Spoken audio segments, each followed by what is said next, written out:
Le goût d'entreprendre.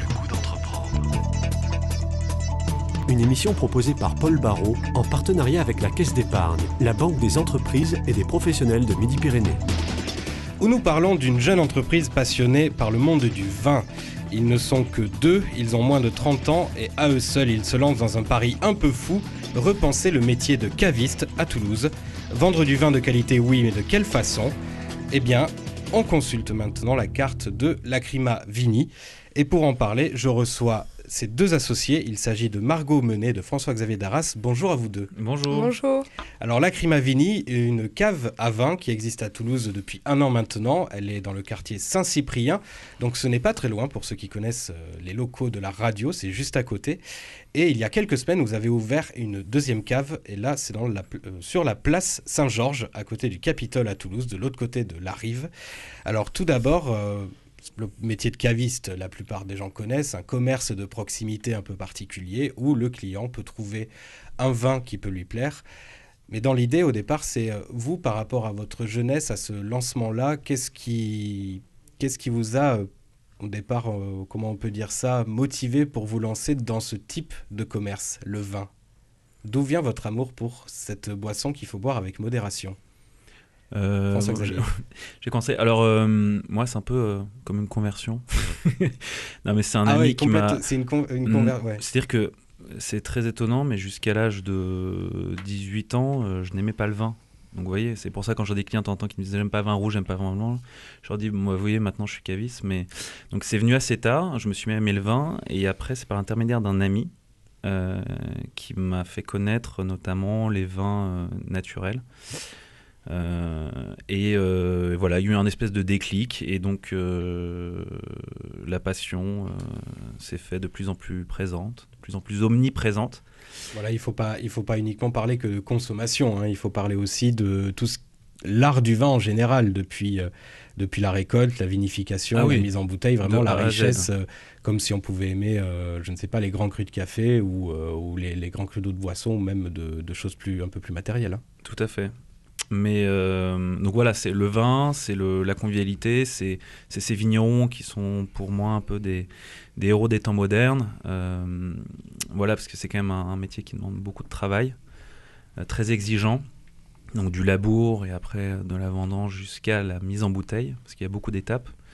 Et avec le moins d'intrants possible, quelque chose de digeste, de naturel et qui soit bon et qui soit le reflet d'un terroir.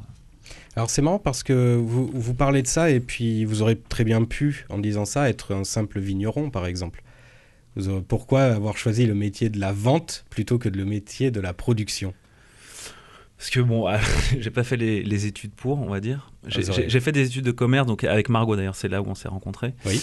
On a fait des études de commerce, donc je pense que quand même le métier de vigneron, ça s'improvise pas. Et en fait, moi, ce que j'aime bien aussi, c'est... ce que j'aime dans le vin, c'est la diversité. Et donc, quand je vends du vin, je peux vendre des vins de tous les terroirs, de toutes les régions, de tous les pays même. Et donc, c'est ça qui est intéressant. C'est un peu passer d'une région à une autre, d'une cuvée à une autre, de parler du travail de tel ou tel vigneron. C'est ça qui est intéressant, cette diversité. Voilà, et sur votre rencontre, c'est un peu de là d'où est parti, parce que vous avez fait tous les 2 la même école de commerce, c'est l'EDEC à Paris. Et exactement. Et puis ensuite, vous n'êtes pas perdu de vue, mais un petit peu séparés. Vous avez travaillé, avant de faire Lacrima Vini, votre entreprise actuelle, vous avez travaillé dans d'autres entreprises. Vous, François-Xavier, vous avez été dans le marketing chez Publicis, vous avez fait de la stratégie média. Margot, vous étiez à Rungis, vous travaillez chez un grossiste. Et puis... et dans le vin également. Dans le vin également. Dans d'autres caves à Paris. J'ai passé un diplôme avec l'école du vin de Paris. Et ça restait toujours, en revanche, dans le milieu du vin, que ce soit en achat, en vente, en marketing ou en événementiel. Et puis là, du coup, la question se pose, vous avez toujours gardé contact et puis vous vous êtes dit, ensemble, on va se lancer tous les 2 dans notre propre affaire en tant qu'associés. Mais qu'est-ce qui vous a vraiment incité à quitter vos métiers respectifs pour vous lancer dans cette aventure-là ? Moi, ça fait un petit moment quand même que je savais que je voulais créer ma propre entreprise. C'est pour ça que j'avais fait d'ailleurs un master entrepreneuriat aussi. Et que je voulais revenir dans le sud-ouest, parce que moi je suis originaire... C'était déjà un projet de longue date. C'était déjà un projet d'un petit moment en fait. J'ai commencé pour me faire de l'expérience un petit peu à Paris, mais je savais que je voulais rentrer dans le sud, qui sont mes origines. Et vous venez de Tarbes, des Hautes-Pyrénées. Ouais, exactement. Mais j'ai choisi Toulouse. Et j'ai un petit peu de famille à Toulouse également. Et donc voilà, donc c'était un souhait depuis un petit moment, et ça a été le moment, un déclic à Paris qui a fait que c'était le moment de se lancer. Parce que hors antenne, votre associé François-Xavier m'a dit j'ai quitté le vin pour le vin. Donc vin VIN pour le vin VIN. Donc bon, c'était juste une petite phrase à noter, sans pour autant critiquer ses anciens collègues ou son ancienne occupation professionnelle. Mais donc vous vous êtes lancé dans ça, vous avez ouvert votre premier magasin il y a 1 an. Pour une fait, c'était octobre 2012, donc à Saint-Cyprien. Pour dire donc au niveau de l'âge d'une entreprise, c'est encore un statut très embryonnaire. C'est très très difficile de savoir si vous avez du rendu. Par chance, vous avez déjà une clientèle locale, du quartier, qui est plutôt fidélisée. Donc tout d'abord sur Lacrima Vini, sur votre entreprise, ce qui est intéressant de savoir, c'est comment maintenant vous l'avez imaginé. Donc je suppose que vous avez fait un peu de business plan, recherche de marketing, études de marché à votre échelle. Je ne suis pas spécialiste, vous l'êtes, vous allez me l'expliquer. Et de savoir, déjà la première question que j'ai, c'est pourquoi ce nom, Lacrima Vini ? Lacrima Vini, c'est tout simplement la larme du vin en latin. Donc on voulait un mot qui soit... C'est pas trop triste quand même, la larme ? La larme, non, parce qu'en fait, justement, la larme, c'est ce qu'on appelle, on dit toujours dans les soirées dégustation, justement, la larme, c'est ce qu'on appelle aussi la cuisse, voilà, la larme du vin, c'est les jambes courbées. On dit comme vin pleure, c'est plutôt une bonne chose. Ouais, c'est, vous savez, ce qui fait le gras un peu dans un verre quand vous secouez, les larmes, les jambes, en fait, retombent dans le verre. Donc, c'est vraiment une explication pour des passionnés, là, des vrais spécialistes. Donc, quand on dit qu'un vin a de la cuisse... C'est qu'il pleure. Du coup, vous confirmez ma totale ignorance sur l'œnologie et je vous en remercie.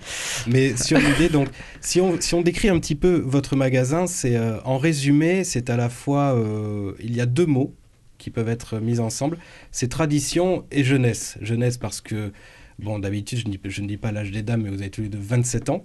Et il y a cette touche un peu jeune au niveau du design, de la présentation, mais il y a quand même l'esprit de tradition parce que ça ne dépayse pas, même le vieux client de 60 ans qui va dans une cave et qui rentre chez vous, lui, normalement, il ne se dépayse pas. Tout a été vraiment travaillé un peu pour apporter un renouveau, une peau neuve à ce métier-là. En fait, l'idée de départ, c'était vraiment, quand on a réfléchi, c'était de se mettre à la place du consommateur. Et dans un premier temps, c'est vrai qu'on ciblait davantage les jeunes, vu que, comme vous venez de le dire, on est quand même assez jeunes. Et donc, c'était vraiment simplifier le choix du consommateur à travers donc, un classement différent. C'est-à-dire que chez Lacrima Vini, les vins sont classés par couleur, par caractère et également par prix. Il y a une sélection qui est un petit peu plus réduite que chez un caviste traditionnel pour justement simplifier encore une fois ce choix.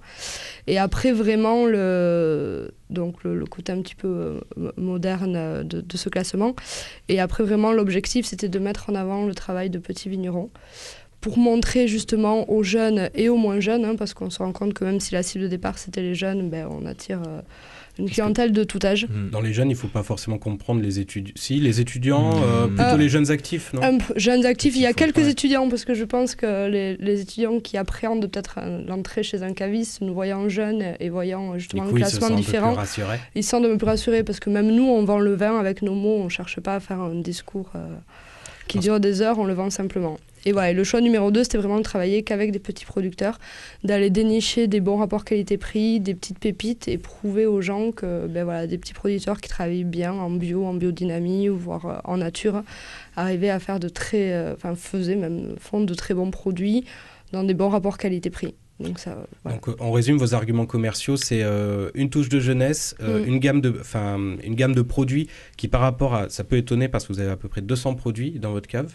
différents. Ça peut paraître grand, mais par rapport à d'autres cavistes, ce n'est pas forcément immense. Non. Et donc volontairement du produit français et donc limite de petits producteurs, donc de l'indépendant. C'est pas limite, c'est 90%. Et ça, c'est vraiment un choix délibéré. C'est militant. On évite les grosses marques. On n'a que des vins qui vont, on va dire, pour la plupart entre 4 et 30 euros. Bon, même si là, pour les fêtes, il y a des vins. Parce que le choix militant du petit producteur, peut-être que pour se lancer, c'est un facteur de risque assez conséquent. Alors pourquoi avoir fait ce choix ? C'est vraiment par passion, par conviction ? Oui, complètement, par passion, par conviction. On sait que ce sont des bons produits et on se rend compte que les gens adhèrent. De toute façon, de nos jours, les gens veulent De nos mieux jours, manger. les gens veulent consommer français, savoir d'où ça consommer vient. français, d'où ça vient, mieux manger, mieux boire. Donc ils aiment ce type de produit. En ces temps un peu agités de crise, justement, il y a un peu un retour aux sources, à notre patrimoine, des choses culturelles fortes. Et voilà, les gens ont besoin de repères. Et donc, notamment, ils s'identifient dans des gens ancrés au terroir, et notamment des vignerons. Oui, de dire vignerons. il y a ce producteur qui est dans sur tel coteau, peut-être que ça lui rappelle quelque chose, il connaît, de savoir peut-être que le savoir-faire du producteur peut-être est maintenant l'argument de vente principal en fait. Et même on a bien raconté une petite histoire aussi autour de chaque producteur.